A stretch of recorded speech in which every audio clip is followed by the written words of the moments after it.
Good evening, everyone, and welcome to the Tuesday night Pauhana here at First Unitarian Church of Honolulu.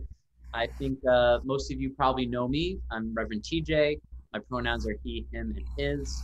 And this is a wonderful time that we gather each week when I feel like it. We took last week off for election. Yeah. I'm on vacation, but we gather many Tuesdays to talk about things that are facing us today. And one of the people that came to mind in this time of some conflict and tumult was my friend Professor Sands. I'm really glad that you're here.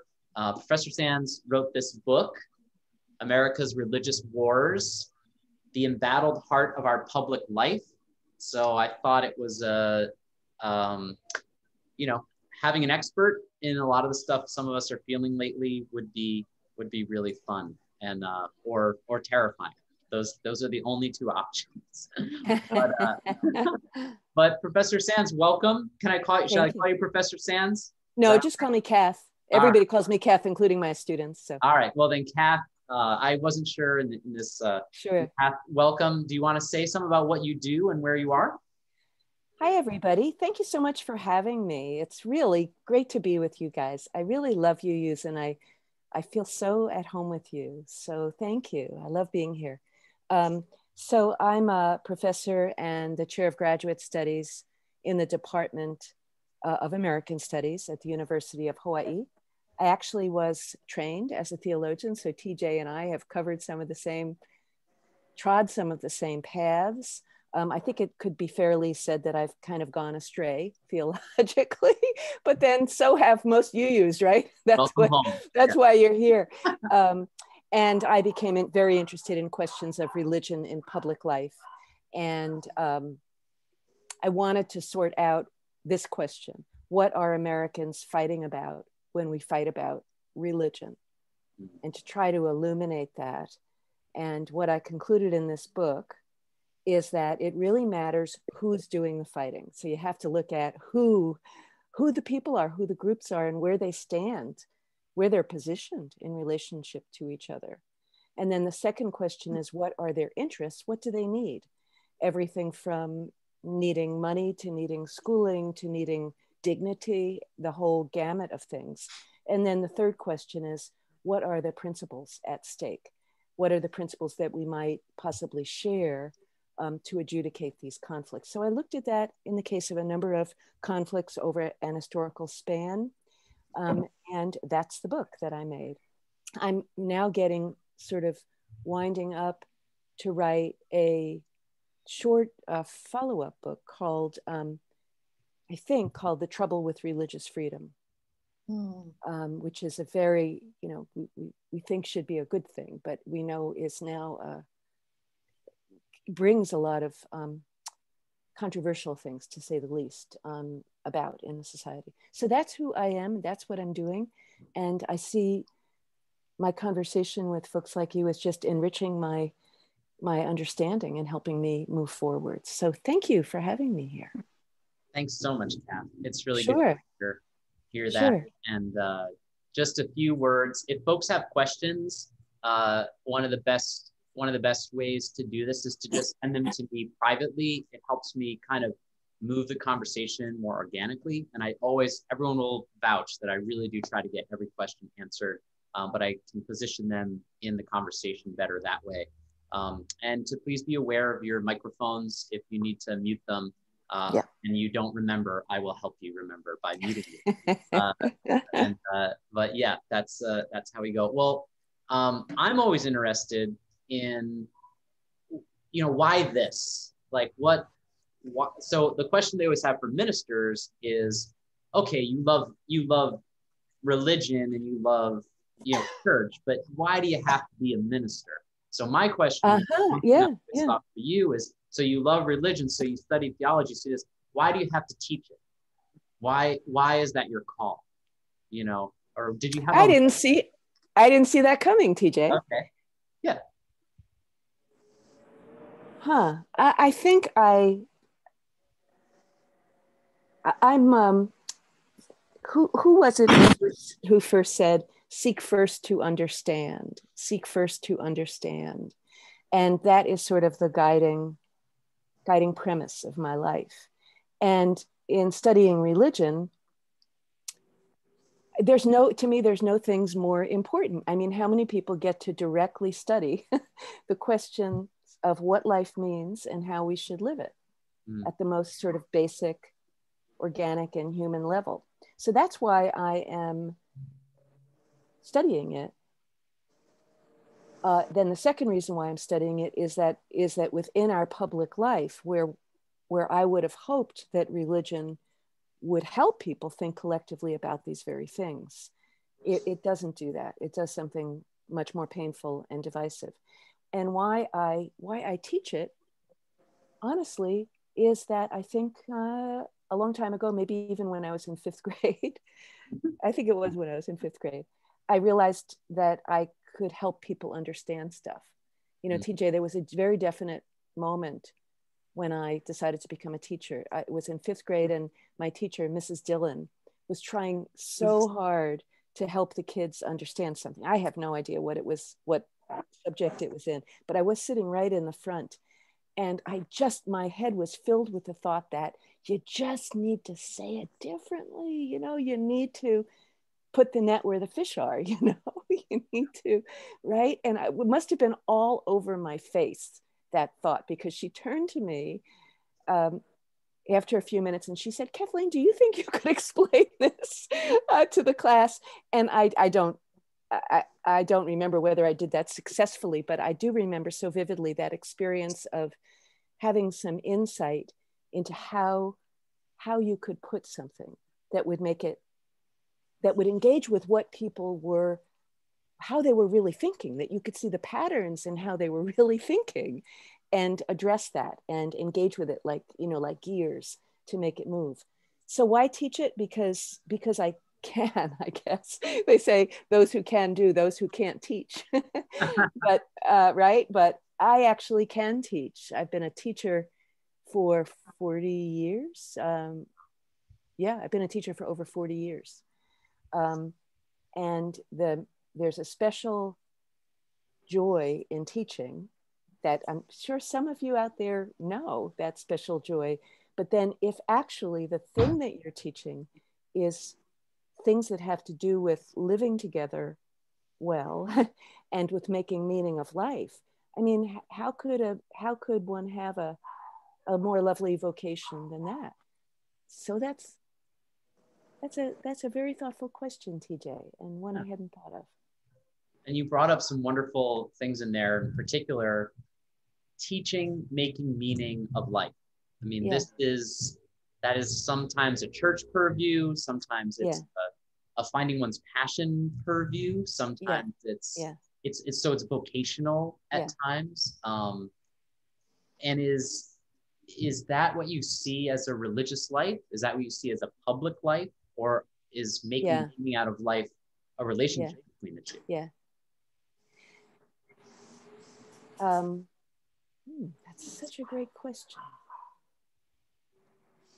I have made a certain separation between talking about meaning and talking about religion. Mm-hmm. I love talking about meaning, and it's my favorite thing to write about and to share with people. But my work turned to religion in public life. And when it turned to religion in public life, I actually drew a sharp line between those things. And this is why. Because when people use the word religion in public life, they think that when they argue about religion, they're arguing about meaning. And it becomes a kind of code for arguing about meaning. And for the people who our public life has split in such a way that people tend to be either for religion or against it. And, you know, that's nutty, really, because religions, every single one, is all over the map on all sorts of issues. So instead of arguing about religion, I find it most useful to actually separate the questions of meaning and ethics from the word religion, so that we can get more closely in touch with who's in conflict with each other, what we need from each other, and what principles are operative. So I really do love religion at a gut level. I mean, I love some religions, others, not quite as much, but so I really do love it, but I'm trying to work against people conflating questions of religion with questions of meaning. So you guys all know many people who are passionately concerned with questions of meaning, but may not be religious. And we all know people who are deeply religious, but who actually don't seem to think deeply about the meaning of life, or who define the meaning of life very, very differently than I would. So I try to separate those questions for purposes of improving public dialogue. So one perfect example, one horrific or perfect, depending on how you look at it, that you use in your book, throughout the book, is the Scopes trial. Yeah. The professor, Scopes, who wanted to teach evolution. In Tennessee. Where am I? In Dayton, Tennessee. Yes. Dayton, Tennessee, and lost his job. And was fired and sued. I don't know exactly if it was to get his job back, or I think that's how it was. And then Clarence Darrow took the side of Scopes, and William Jennings Bryan took the side of the school district, and they battled it out in a litigious battle royale. But I guess I'm not as interested in the case, to be perfectly honest. What I'd love for you to maybe illustrate for folks is if that's a good illustration of when religion is coming into public life. Yeah, it's very good. Yeah, so if you could maybe start there to illuminate a little. Yeah, thank you, TJ, for your great questions. So the creationism controversy is a fantastic example, because that really starts in around the 1920s, and it's still going on. Yeah. So there's still efforts either to suppress the teaching of the theory of evolution in the schools, or to introduce creationism in ever new forms, such as intelligent design, Mm-hmm. And so there is something about the United States, something about us, about our culture, where this question of evolution gets, as it were, under the skin, and becomes a lightning rod for profound divisions. What is it about this issue that has kept it so alive in America? And the conclusion I came to, studying the Scopes trial and all of the intervening history, which now spans, as we say, really a century, is that what gives these controversies over human origins in the US a special twist and a special pain is race. Yeah. And that since the very beginning of these controversies, the image of the monkey has been a central image. And that image is racially fraught, because all the way back from, the 19th century, the earliest biology books clearly set up a hierarchy in which dark-skinned people are close to primates, are in between the primates and humans.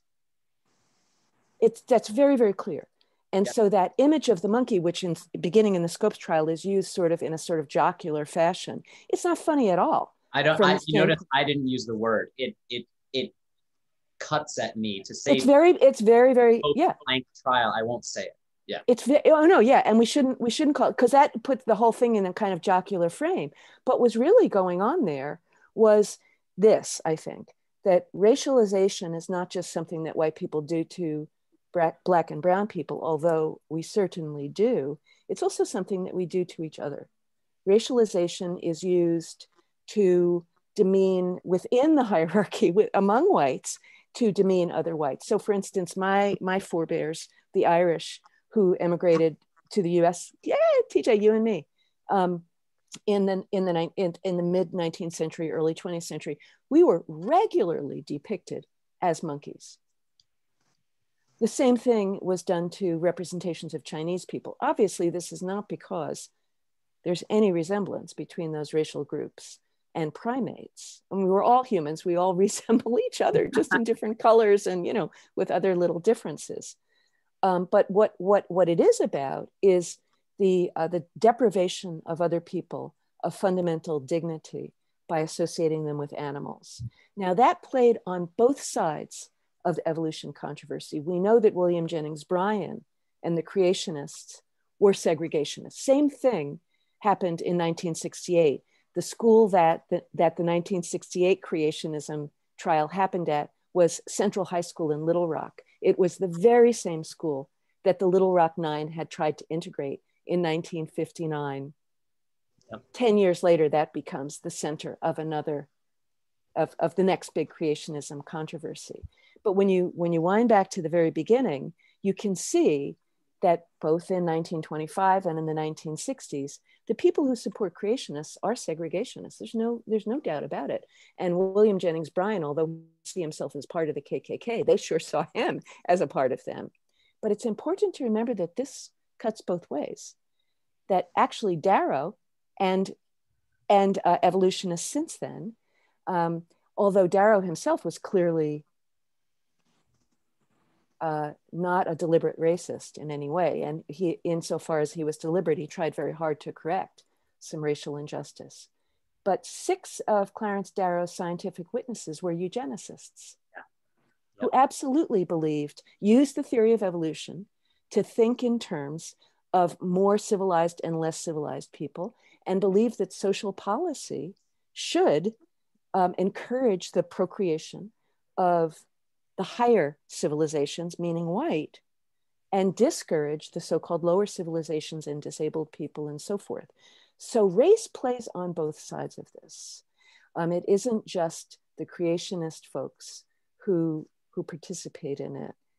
It has appeared a lot on the science side as well. I think not so much now. I think since 2001, the race thing has sort of mutated actually into Islamophobia, and Islamophobia got involved in the creationism controversy. But that's my theory of it, is that to understand why this fight goes on, you have to understand racial hierarchy, and also that the imagery and the impact of racial hierarchy plays out among white people, not just between white people and Black and brown people. That's what I think goes on. I have a planned question, but I'm not planned, but one I wanted to do, but now I have to ask this. Yeah. I'm wondering how that statement, I'm thinking of some of my evangelical Christian friends. Yeah. If I told them that, yeah, they, as inheritors of Bryan's tradition, and they are, and sort of are in that line, and many of them say, we love everyone the same, so we can't be racist. If I go to their churches and there's only white people there. Yeah. And my question is, how do you think that analysis plays with white evangelicals today? Is there any audience for it, or is it among white evangelicals? Yeah. I think so. Yeah. I think so. I had an interview several months ago with someone who was a white evangelical and who was very interested in these questions. I mean, the white evangelical movement, and especially manifest in the religious right, beginning in the 1980s, we know that grew out of segregation academies. That's the source of it. And so there is a deep legacy of segregation and racism among white evangelicals. But we also know that a lot of white evangelicals have very consciously and deliberately been trying to root that out. So I wouldn't assume that all white evangelicals would be. In fact, my TA, I'm teaching right now about creationism. My TA is not a white evangelical. She's a Korean evangelical, and she's a real biblical literalist. And she's just kind of fastened her seatbelt to go on for the ride. But because so many white evangelicals, really I can't really say how many, but a significant part of the white evangelical movement has tried hard to come to grips with racism. I don't think this is a totally repugnant idea to them, right? And also, when I was working this through, I actually came to be much more sympathetic empathetic with creationism. And one of the ways I got more empathetic with it, the first thing was I heard Native Hawaiian people talking about their creation story, Yes. and not liking white people, at least some of my Native Hawaiian friends and colleagues, to say, well, that's just metaphorical, but we have the real truth. We scientific minded white people have the. So it started to make me think of it. And then when I was writing the chapter, TJ, that you're referring to, I did a lot of study of how the Black church received the question of creationism. And I became some of the Black church at the time was modernist, went in a modernist direction. But most of the Black church held on to fundamentalism and the biblical account.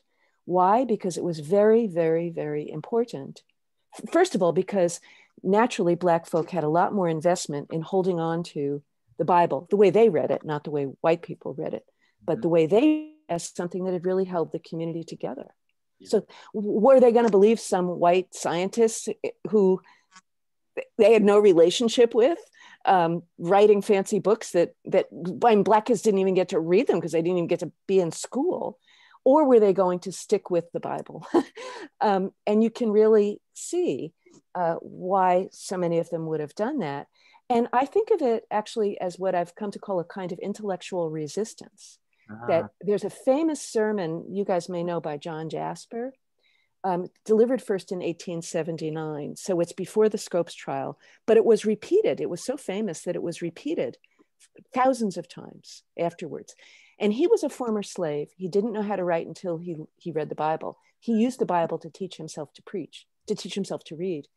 And he preaches this sermon and he calls it, "The sun do move and the earth hath four corners." And he's talking about a passage from Joshua in which there's a long, terrible battle going on between the ancient Israelites and their enemies. And Joshua's really afraid he's going to lose the battle. If the sun goes down, it's over, he's toast. And he prays to God to make the day lengthen. And God, in the story, tells Joshua, hold up your hands. And as long as you can hold up your hands, I won't let the day end.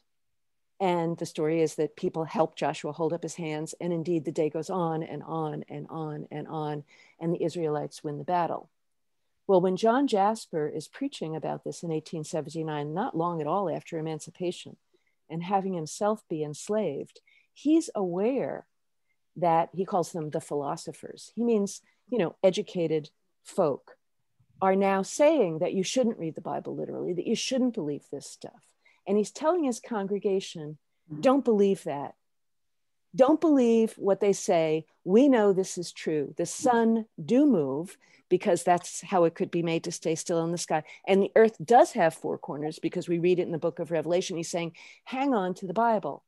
And that's a kind of, regardless of what they say. And when I studied Jasper's sermon and studied Black church reactions to the Scopes trial, it sort of dawned on me, belatedly, because of being a white person, I wouldn't get this as fast, that the life of his community depended on not believing what white people said about you. It depended on not letting white people tell you what your humanity was or wasn't worth. It depended on a kind of very deep intellectual resistance. That maybe you don't have the same ammunition that the white intellectuals have. Maybe you don't know how to speak Greek or Hebrew, or maybe you don't even know how to read. But damn it, that this is the book that has kept your community alive. And I realized that what Jasper's sermon really meant for his community was that the centuries, and the generations that had gone by of enslavement, it was all one long day, one really, really long day.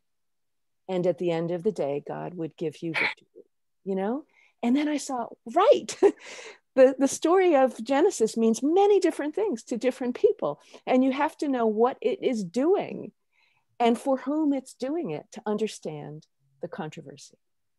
And that was Darrow's closing argument, even in the trial, was if the sun wasn't created on the first day, how do we know how long that first day was? Yeah. The sun hadn't been moving yet. And so it starts to get into what's a day and what's not. Yeah. I didn't want to yeah. Darrow apparently, it's got at least in the film, in the Inherit the Wind version, he does this. I think actually in the interrogation of Darrow, he does not do that. Darrow Brian rather tried very hard to avoid the Schofield Bible kind of dates on things, but Darrow cornered him on it. So yeah. But one of the things that brings up for me is something I may have just preached on Sunday. I was a little, out of it, but just kidding.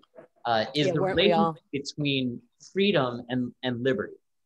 And that when you talked about sort of the dangers that have come of religious freedom and how that freedom, in my view, can at times from the Supreme Court or in other ways start to be a lack of freedom for others. Yes, absolutely. But that's when freedom is more, what am I at liberty to do?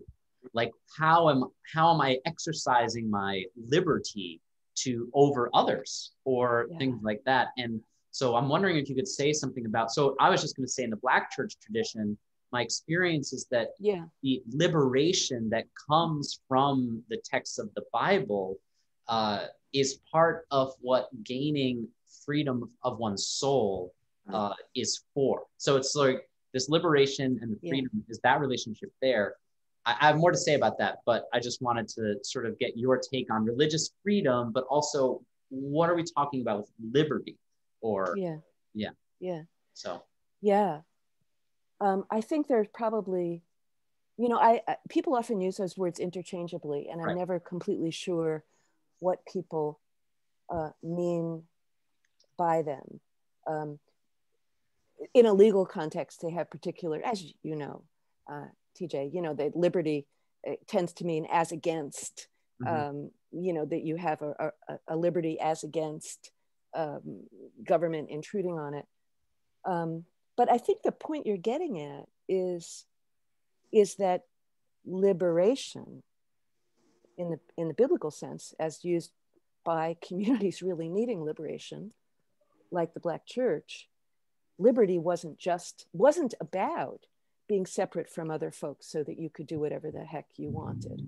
Liberty was rather this communal process of liberation that included this spiritual dimension and this community building rather than a community breaking. Am I understanding what you're getting at, though? I want to hear what you have to say about that.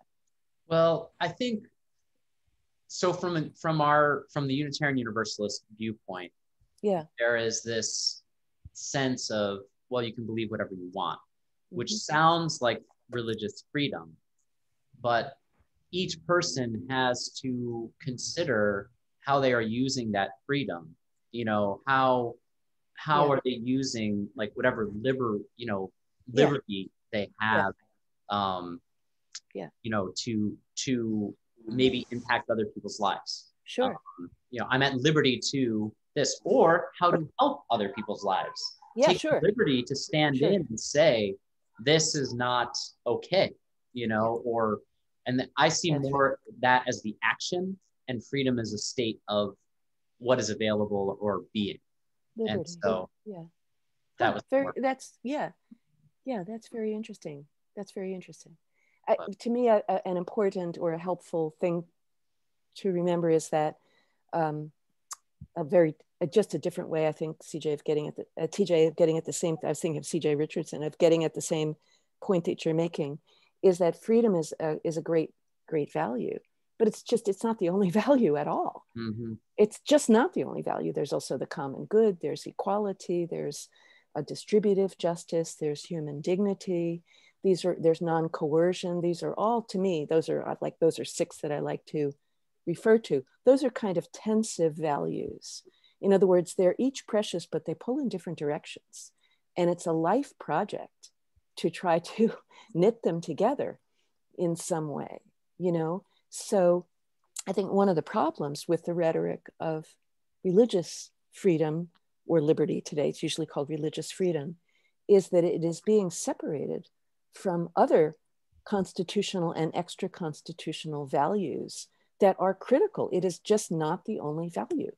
And when it is made the only value, God help us all, because it's destructive. I do want to come back to one area I do want to talk about is the other character in the sort of play, if you will, of the trial, which is H.L. Mencken. Oh yeah, Mencken. Oh yeah. I do want to talk about media. Yeah, really. But I see Gloria asked a question again. If everyone could ask a question to me directly, it helps me focus the questions a little more. But since this is to everyone, Gloria's asked a question.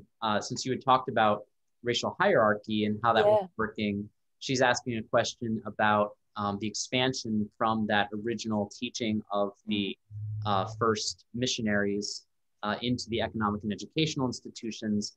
And this may not be your area. I know you're not really a church sociologist, but her question about why churches are still racially segregated in Hawaii. I'll just say one thing. Not all churches are racially segregated in Hawaii. That's kind of if I were to say we're an attorney, I would object to that statement because it's not based on a literal fact. I've been to many churches that are not segregated, but there is some segregation in many churches. So there's that question. I don't know if you can take that or. Would you say that again, TJ, so that I? Sure. The question is that racial hierarchy from the missionary culture that might have come in, that came in. You mean we're talking about Hawaii now? Yeah, in Hawaii. Oh, now we're talking about Hawaii. Yeah, I mean, I don't think there's any question. Gloria, hi. I'm waving to you. Hi. I would like your thoughts about that too, Gloria. I mean, it seems to me that based on what I've studied about Hawaiian history and the missionary history, I mean, there's no question but that the missionaries who came in the early 19th century had racialized ideas of who was better and who was worse, and that they brought that with them. But may I ask you, Gloria, do you have thoughts about that or things to say about it? Yeah, briefly, Gloria. I just don't want to. I want to stay on track. Okay. But okay.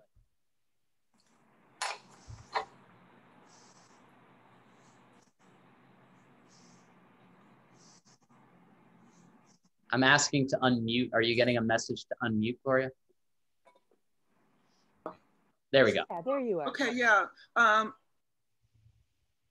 I didn't read your book, Professor, but what I wanted to know, when you were talking about the racial hierarchy that, sure. Talking about Black churches on the mainland is one thing, but I really like to see how that relates to our lives here in Hawaii. And I see it. And I just wanted to know if you can, expand to help us understand why you walk into, when you go church hunting, you go and you see, oh, this one's predominantly white, this one's predominantly Asian, this one's predominantly local. And there is this kind of self-segregation, but also the institutions we have here are based on, the missionaries, the doctrine that they had, that they brought over from New England, where you're from, New England, of the hierarchy, and that's right. It was really pronounced and profound. Yes. And caused the overthrow too. And so I know that TJ wants us to make sure we hear everybody, but it sounds like what you're saying is that when you look at different churches in Hawaii, you see some real legacy of that hierarchy in the churches. I mean, there, as TJ says, my experience is that Hawaii is, there's a lot more racial complexity and mixture than there is in other places, in a lot of other places. But I don't hang out at a lot of churches, so I don't know what you've been seeing. And there is a saying, TJ, as you know, right, that Sunday morning at, Sunday morning at 11 o'clock is a very segregated time. And it may be that is the case for a lot of churches here. And yes, certainly it's part of that. That history. I do know that some denominations, I'm talking to you, TJ, like yours, care profoundly about racial inclusion and are active in all sorts of ways to try to create diverse communities. But I don't think there's any denying that the signs and the legacy of that racial hierarchy is still in our churches. So it seems to me true what you're saying. Yeah, it's definitely, you can see it in you know, I mean, Dr. King is who said, you know, 10 a.m. is the most racially segregated hour in America. Yeah. For Unitarian, we get up a little later. No, I'm just kidding. But I know for me it would be like 11 a.m. But yeah, I would prefer. But I mean, to follow on to that question in Hawaii, I know you had also talked about some of your experiences with your colleagues and things like that. And you know, there is, you know, I'm sitting on the UH campus, you know, and I would be curious to, I know you said you don't mind answering any question, but you know, I mean, it's academia in general. Look, you and I have been around the academia block, and we've seen what, you know, the professors look like. I'm just going to be real. And how's UH doing? And I mean, what's your take on that? I hear it's not great, you know, comparatively representing, you know, a place like this. So if it depends on what level you look at. Like if you look at my department, when I came in, it was, I don't know, there was four or five white men, Japanese American man, Japanese American woman, 2 Japanese American women. Now it's almost all women, and predominantly not white, predominantly Hawaiians, Filipinx people, Japanese American people. But if you look up at the top of the university, how is it that at the top, it's not, I don't mean to make any comment here about the worthiness or unworthiness of the particular individuals in those roles. Sure. You know, so I could say more about the particular individuals who I think, especially Michael Bruno, I think is working incredibly hard to save the institution. But why is that? And often at the top of the institution, what it looks to me like is that people of color and Hawaiians specifically are put in sort of ancillary positions it looks to me kind of tokenistic, really. And in these islands with all of these brilliant, capable people, most of whom are not white, you know, why is it that we wouldn't have a chancellor of the university and a president of the university who's not white? You know, why is that? I do think, this makes me think of what Gloria said a moment ago. I do think, and I do see in the way things operate daily, that there's actually a long legacy of patronage relationships between powerful white men and people of color, especially Hawaiians. And there is a certain kind of negotiation that goes on. For instance, if a high upper administration can get the support of the School of Hawaiian Knowledge at UH, then he can sort of do business. Mm-hmm. And that's a good thing, the School for Hawaiian Knowledge. It's very important. But it doesn't mean that it's good for the university as a research, that everything is being done at the top is good for the university, or is good for the Hawaiian population, or is good for, so there's this long history of kind of patronage relationships that seem to me deeply ingrained in the history of the university. Yeah. Do you feel that it's moving in a positive direction? I mean, you already talked about your own experience of you arrived and how it looks now from a gender perspective, and also from an ethnicity perspective. Yeah. Do you feel that people are moving into tenure track? And so for sure. The thing that always happened for or that people may not realize for professors of color in predominantly white institutions, that they're always doing 2 jobs. They're doing the teaching, which they, by the way, usually have to do more excellently than white professors in order to get noticed. Then they are caring for the students of color in a way that is so profound, so deep, and so real. It is like a second job. So Yale started giving points in tenure evaluation to the hours, the days, the years that professors of color are mentoring students of color. where where white professors do not get that credit.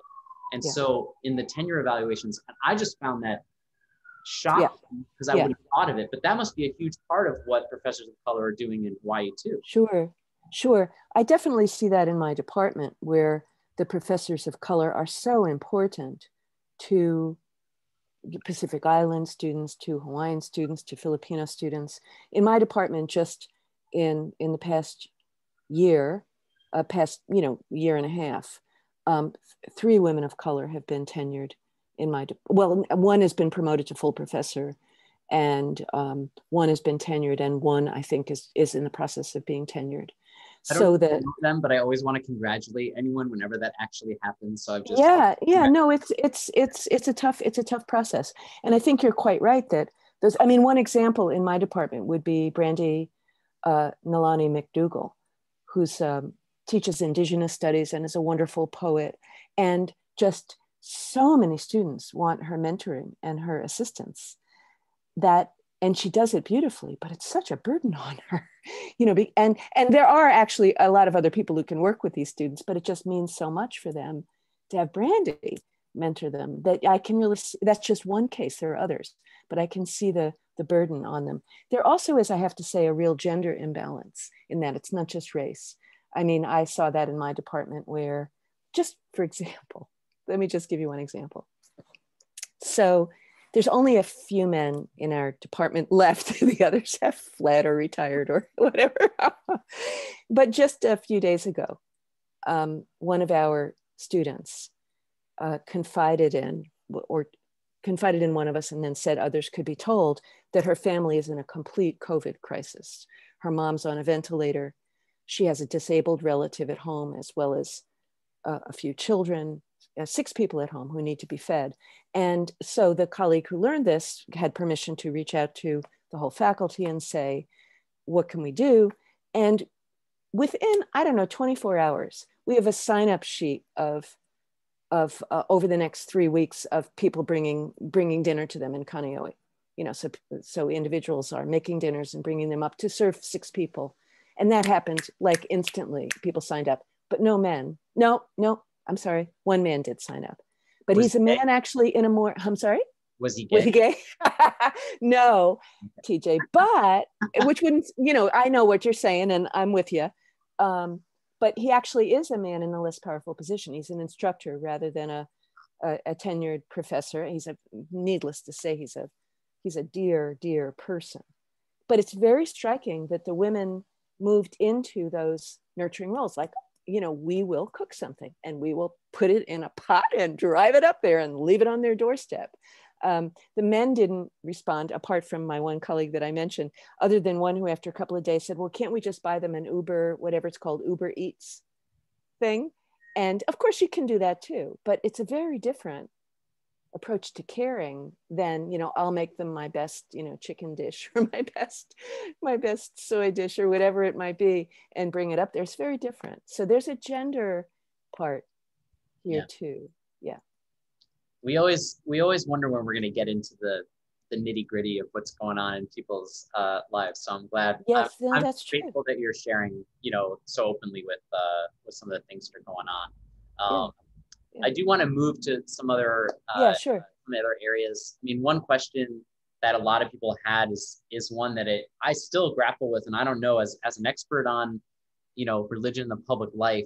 I mean, there are just some people who are still getting their heads around the number of in Christian in name who support the current occupant of the White House, and I just. What's your analysis? Where is this? Are we coming back to race? Are we coming back to power? I think it is. No, I think it's fundamentally race. Okay. It doesn't have to be race. In other words, people have this thing about belonging and including and excluding, and they do it along lots of different lines. If we didn't have the history of the legacy of slavery and et cetera, it might be something other than race. But I do think it's about race. I think that. But when you look at the history of the word religion and the concept of religion, it was always race. Yeah. It was always race. I mean, from, I don't know if you know the work of Denise Buell, TJ, but she's a New Testament scholar. and she's done a lot of work on early Christianity. And, you know, she traces the connection of the word genos, you know, the Greek word for type, mm-hmm. or people, and ethnos, which mm-hmm. is practices, and religio, which is stuff you do to connect with your ancestors. They're deeply, deeply connected all the way back. Throughout the Middle Ages, Christians was not just or even primarily a faith or belief system. It was a kind of people. Yeah. It was a kind of civilization. I mean, so the connection of religion and race, I've been criticized in my book for talking too much about race. The person thought I was bringing race in. But honestly, I ended up focusing a lot on race because I saw it everywhere when I looked deeply at these issues. I do think that what's going on right now with those folks who vote for Trump is racial displacement. Well, there's an unquestioned demographic change going on in the US when it is no longer a majority white country. And people like me who feel relatively comfortable and actually a relative level of dignity within this changing American society, you know, I'm good with it. The changing colors of the country and changing demography, I can relate to with real joy. But people who are lower in that range, people who are poorer, people who are less educated, it feels like an indignity. Just like this, the analogy I would use is the way men use the word emasculated. When men are deprived of power, they will often describe themselves or be described as emasculated. When women are treated badly, we don't say we are effeminated, we say we're dehumanized. Mm. But when men are deprived of power, they say they're emasculated. Now, obviously, the context of that is patriarchy. Obviously, that power is something that men, special power, meaning power over women, is something that men should have. And when they lose it, they feel really bad. And that's where the whole concept of emasculation comes from. Nonetheless, I'm teaching now Mark Anthony Neal's book called Looking for Leroy, mm-hmm. which is about Black masculinity. And so there's a long history among African-American men and Asian-American men, my class just did a book on that too, of feeling, quote, emasculated. Now the context of that is patriarchy. That's the context. And the context is wrong. Mm-hmm. Nonetheless, that is a real psychological injury. It hurts. Mm-hmm. And we have to contend with the way it hurts. I honestly think the same thing is happening around racial displacement. That white folks who do not feel that they have social honor or social opportunity or wealth or prestige, the feeling of being displaced racially hurts them.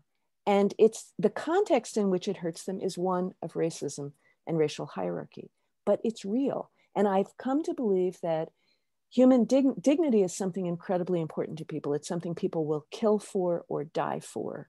Mm-hmm. But the awful thing about human dignity is that it becomes wrapped around hierarchy.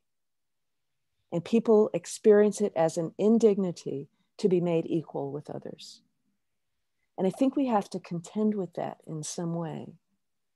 But I think that is what's going on. What holds the Trump supporters together, in my view, is an attitude of bellicosity and belligerence, anger, fury, resentment. That's what they have. That's their sensibility. And that is about the sense of lost dignity, of lost prestige. And I don't know how to treat it. I feel like I have a sense of what the disease is. I don't know quite what the cure is yet, honestly. That's up for you. That's for you to do, TJ. That's for the ministers. Our first principle is the inherent worth and dignity of every person. And there was a part of me that wanted to be like, oh man, they really need Unitarian Universalism. Those poor they do. No, they. You know? Well, that's one of the missions that your church does in the world is to recognize the dignity of all people and to actually actively uphold it in such a way that people come to the insight that they really do own their dignity. and that the dignity of others does not take a scrap away from the dignity of me or of you. But that experience of of mutual dignity, of mutual dignity, is a real soul building experience that is much, much needed in the US. So I think churches really have a great role to play in that. I got a quick comment that I think is insightful. I wanted to share. One of our folks is asking whether this idea of racial displacement that may be almost or subconscious that people are feeling is being consciously spoken about as racial replacement, which you hear a lot. Yeah, that's right. That is sort of the ugliest, most overt, most explicit form of it. It's sort of erupting. The worst, the most intense part of it is actually erupting in those chants of "you will not replace us" or "Jews will not replace us," which is its specific anti-Semitic form. But "you will not replace us," I think, is about white people being displaced. Yeah, absolutely. I agree. Right. I wanted to get into some about media. We're at about, I do try to keep an hour just out of courtesy to your time. Do you want to say something about like the Mencken's of today? Obviously Mencken could never be replaced. But though Jimmy Breslin probably tried. Yeah. But Fox News has Mencken's. They're not liberals, but it has Mencken's. Yeah. I wonder if not everybody may, off the top of their head, know who Mencken, H.L. Mencken was. So he was, TJ, you want go ahead and say something about him, and then we can correct me if I'm wrong, Professor. But I mean, Mencken was one of the most incisive, sharp-tongued, caustic critics of religion and religiosity. Really, in the 1920s, he was a hugely popular journalist, covered the Scopes trial in detail. He was all over the place, and he sort of bridged from, he was one of the first, maybe the prototype of journalists turned quasi-public intellectual. Yeah, that's right. Not, what's the word I'm looking for? He had an audience. He built his own audience beyond just the press. And he set the template for some people we're seeing today, right? Oh, yeah. I think that's really perceptive. He was a kind of wicked entertainer in a certain way.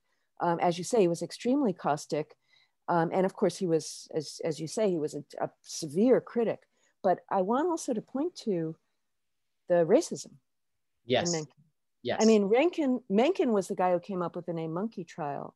Mm-hmm. And he used the term Homo neanderthalensis, Neanderthal man, to describe not directly Black people, but white fundamentalists. Yep. So when he starts writing about the Scopes trial, he says they're like Neanderthals. And when William Jennings Bryan dies in his sleep after a big meal, just a few days after the Scopes trial, Mencken writes another brutal column in which he says that Bryan coming back to Tennessee was, quote, like the peasant returning to the dung heap. And he said, he spewing, and this is the last line of his comment on the death of Bryan, spewing such bilge as would gag a Hottentot.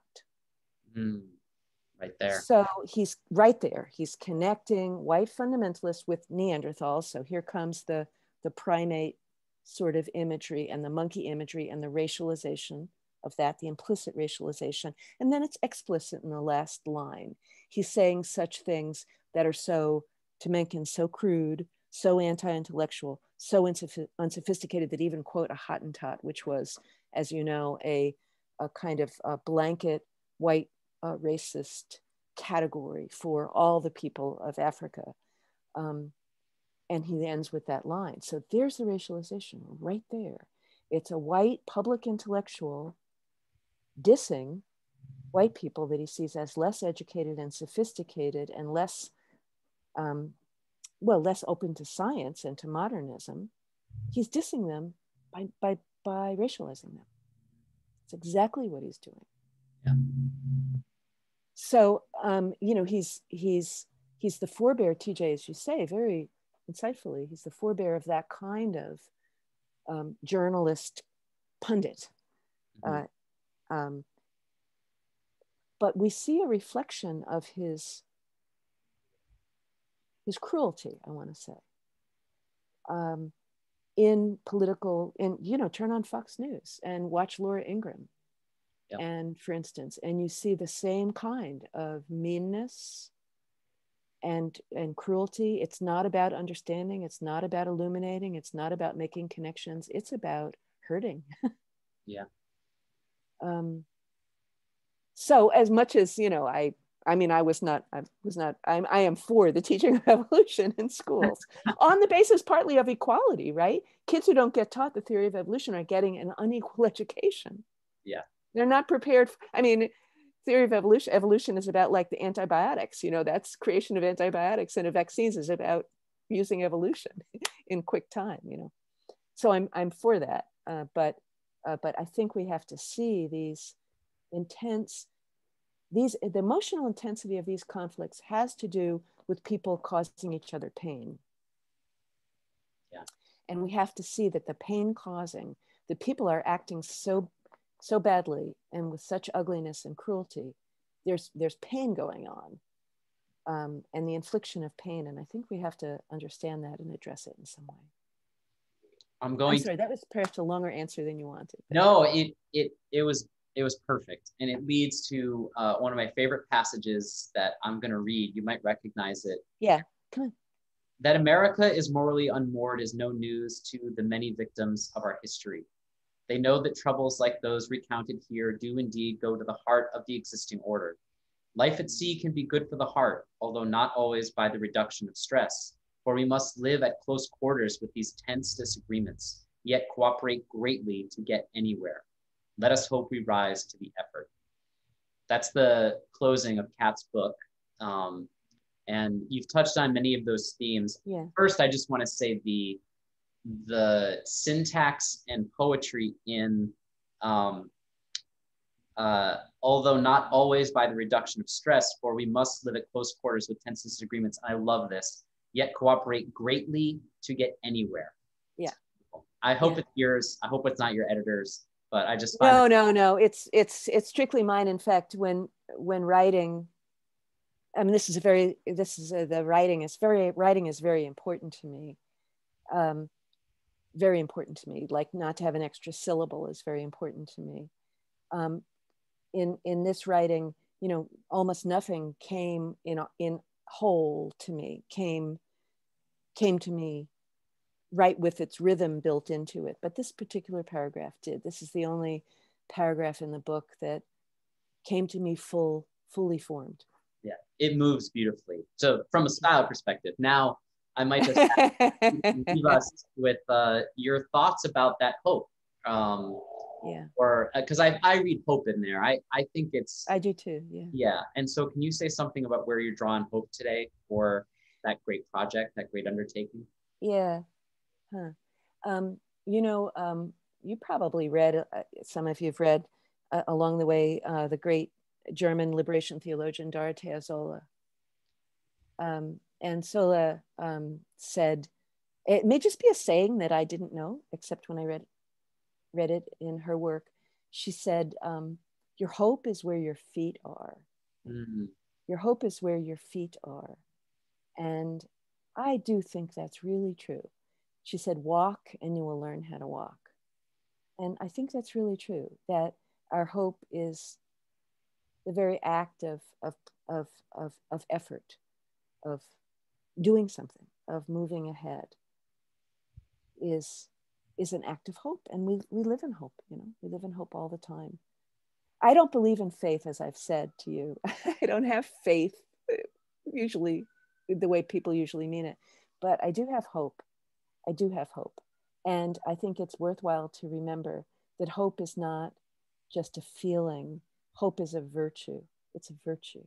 Hope is a virtue to be cultivated and cared for. So let us cultivate it. That's what I'm for. Yes, I agree wholeheartedly. And I thank you for your brilliance, for your candor, for your time, for your care for my people. I think this was a perfectly splendid hour, and I wouldn't have rather spent it with anybody else. So thank you, my dears. Beautiful to be with you all.